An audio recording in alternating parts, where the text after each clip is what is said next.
beer, it's good for you. Hello and welcome to the video. In this video I will cover my initial experiences with the new Gen 4 Brewzilla 35. This covers 2 brews, 1 kettle sour and 1 fermentation within the Brewzilla. Please do note that if you've not seen my previous Brewzilla Gen 4 videos as shown on screen, then I suggest that you watch these also for a fuller amount of information. My aim is to produce videos with a minimum amount of repetition, so the video presented here is simply adding to the information rather than a sole information source in itself about Brewzilla Gen 4. So let's get started. The standard malt pipe size for the Gen 4 Brewzilla 35 has been nicely increased since Gen 3, and this allows for a greater amount of grain to be added. Shown on screen are maximum and ideal amounts with high efficiency in mind shown in both kilos and pounds. The further you move away from the ideal amount towards the maximum amount will mean that you will simply lose some efficiency. However, because this brewing system does not rely on the top mashing plate in the same way that it did before the redesign, there is nothing to stop you adding more grain in and then giving your grist 2 to 3 stirs during the mash in to enhance the efficiency. My strongest beer of the 2 brewed at this point with the Gen 4 35 litre unit was 8% ABV for a 1 keg batch, and this comfortably stayed within this high efficiency sweet spot. So unless you are brewing something much stronger than this, then the sweet spot should be very easy to stay within, and frankly anything much stronger would require a reiterated mash within any brewing system of this size anyway. Just as found with its bigger brother and its Gen 3 Brewzilla relatives, the pump on the Gen 4 35 litre system is very capable. It can be controlled in 5% increments on its controller and via the recirculation arms valve. When it comes to temperature control, the PID algorithm is set for typical brew sizes and held temperature well for mashing for me. I have also used it for holding temperature for kettle souring as well as for fermentation, and depending on the volume and application, you will naturally need to adjust your heating power percentage to find the sweet spots. I found that for lower temperatures between 5 to 10% heating power was plenty, as you can see in this first example. This is when I was kettle souring. Here is an example of how I set things up for fermentation in the Brewzilla, and I found that due to the lower temperature, just 5% heating power was plenty. This was quickly learnt without needing to adjust the PID algorithm, but just as with the 65 litre Brewzilla, the 35 controller offers you this functionality too, which is actually the first time we've seen this with a home brewing system on the market. I also got the chance to do some simple tests for temperature accuracy from the top, and was impressed on how accurate the results were.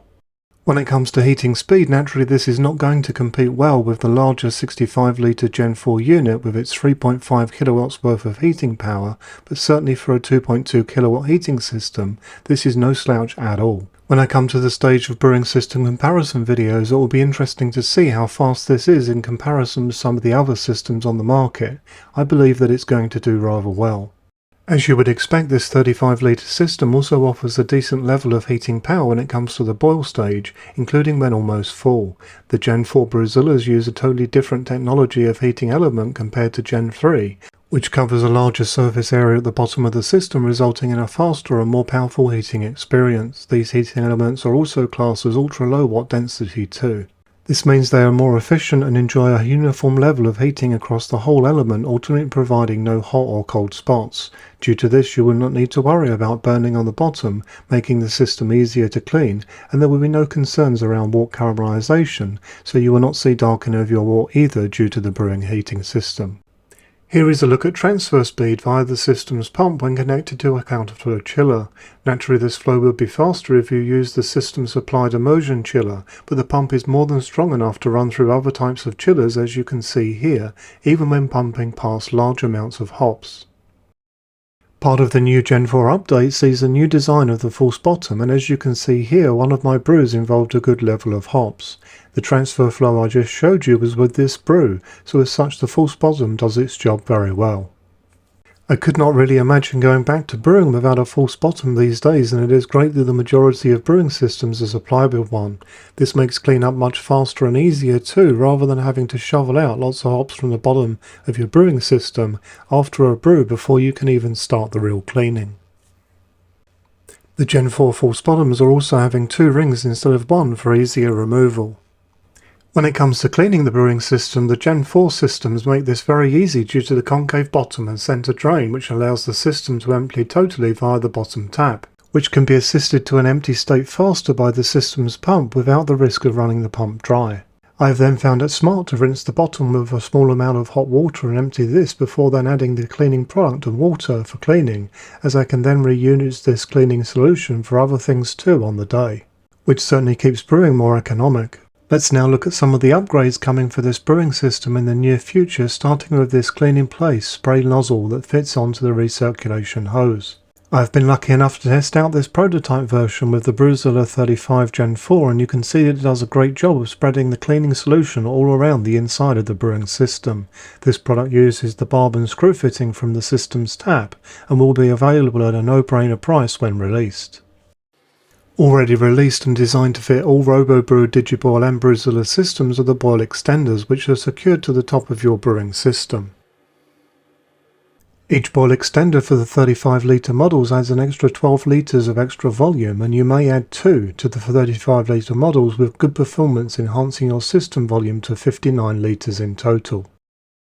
To complement this extra volume, or as a standalone upgrade, there is also an extended malt pipe offered, which allows for more grain to be used compared to the standard Gen 4 malt pipe as shown on screen now. This allows for 2.5 kilos or just over 5.5 pounds more grain to be used at peak efficiency, with 3 kilos or just over 6.5 pounds worth of extra maximum space. Like with the standard Gen 4 malt pipe, you also have stage 2 lifting, as well as the overflow being managed by the malt pipe rather than an overflow pipe. So far in the homebrew market, Kirkland are the only manufacturer that have offered such volume and malt pipe upgrades for their brewing systems, and I hope this catches on with other manufacturers, as this expandability offers the public very cost-effective ways to upgrade their existing brewing systems rather than needing to buy a whole new one. For further information about these two new product lines, consult with the video shown on screen on my channel. The next upgrade coming that I can also reveal at this time is a technical one that will allow for further precision when it comes to system temperature. This is a Bluetooth temperature probe with a long boil-proof cord that can be placed at any point of the brewing system. The Brewzilla smart controller can then use this probe and the one with the brewing system to calculate a temperature based on 2-point data, leading to greater accuracy. The wrapped system is not limited by just 2 data point readings either, so by all means more than one extra probe can be added. This Bluetooth temperature probe is not just limited to brewing either, and can be used in other applications like within fermentation, for example. When it comes to pricing on release to the world past Australia, you're going to find that this stacks up as something that offers really good value, especially when compared to other brewing systems on the market with similar features. Current brewing systems that offer all of this are usually sold at a much higher premium, and I will be producing videos that offer fair comparison before release of the Gen 4 Brewzillas to US, Canada, Europe and beyond. At this current moment, release to the US, Canada and Europe is estimated to be between August and September. I do hope that you found this video useful, informative and interesting. If so, why not consider liking and subscribing? For further support, you can join the channel's Facebook group, and if you would like to support the channel, then check out the channel's merchandise store, as all profits go back into the channel. Until next time, happy brewing!